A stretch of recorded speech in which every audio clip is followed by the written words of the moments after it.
It had been about a week since the rabbit incident, and it was driving me crazy. I hadn't told anyone about it, and I'm not sure I really want to. The whole thing sounded so insane. I'd probably get institutionalized just for saying it out loud.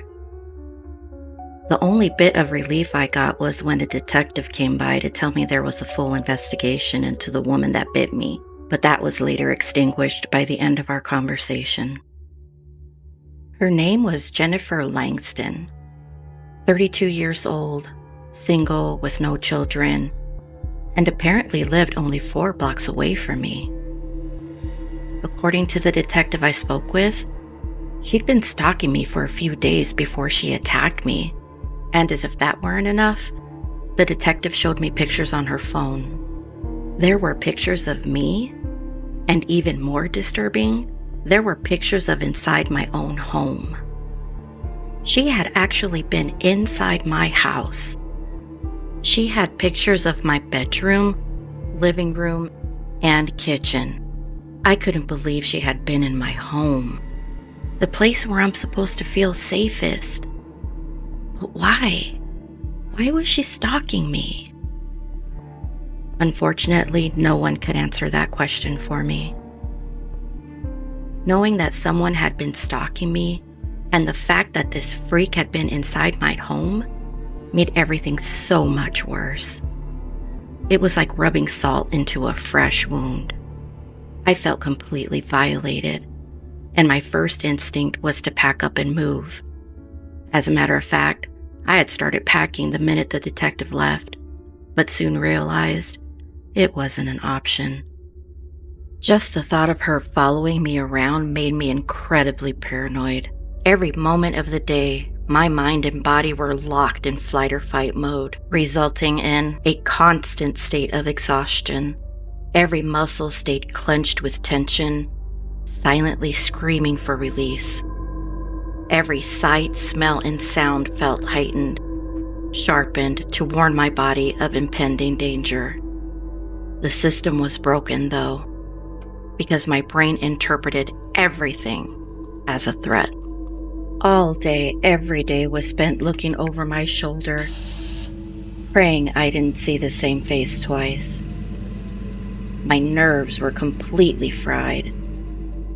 I couldn't concentrate on anything and lost focus on everything.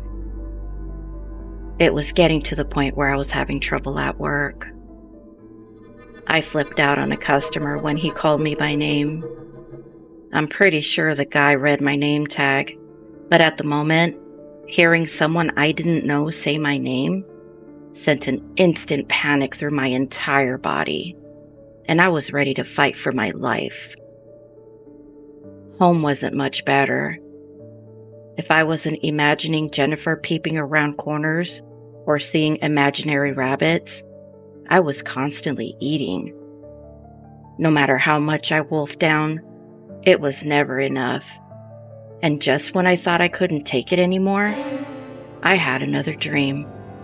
I was standing near a playground, looking at the jungle gym, when a dog chasing a raccoon darted across the street to my left.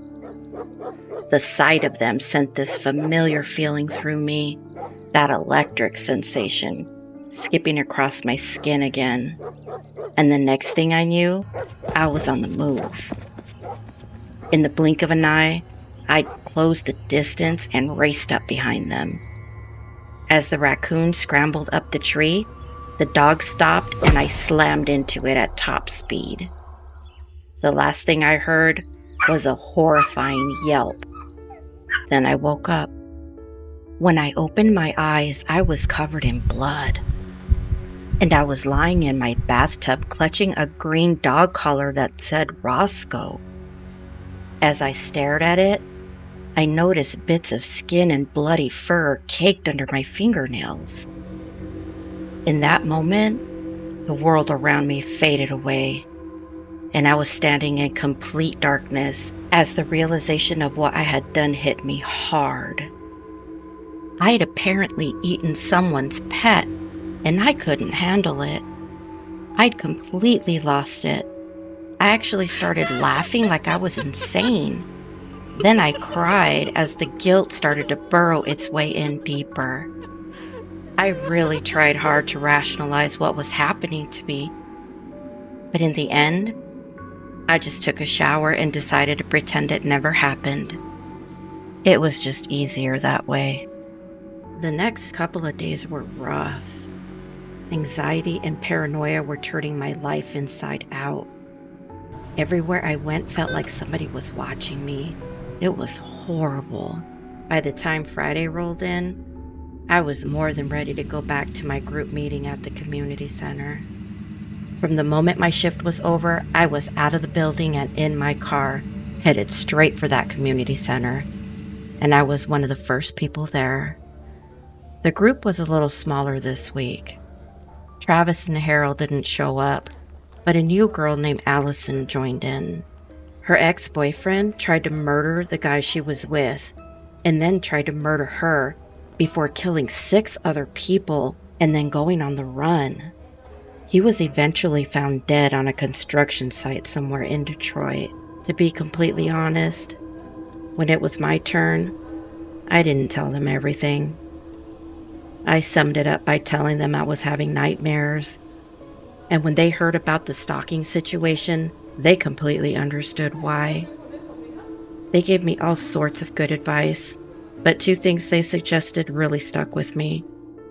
The first was getting some type of security for my home, and another was about getting a dog.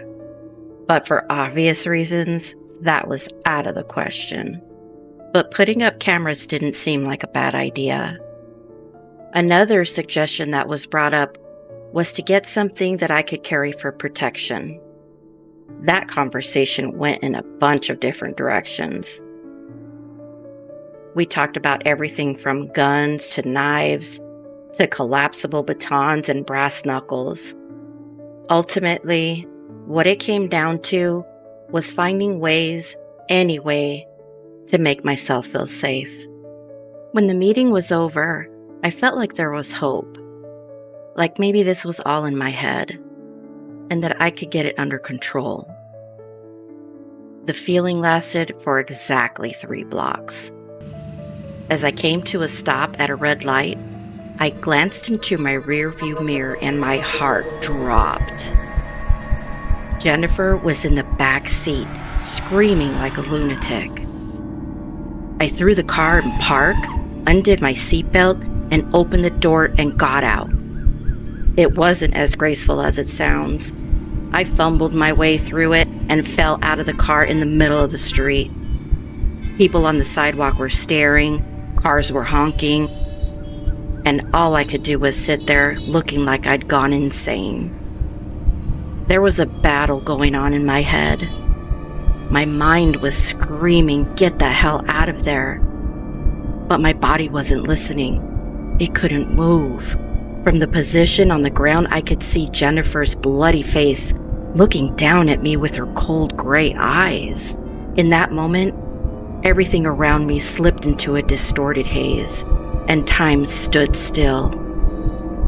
Staring directly into my eyes, she smiled before slamming her head against the window, cracking it. The thud of her skull hitting the glass echoed around me as it webbed and then shattered, allowing her to come spilling out.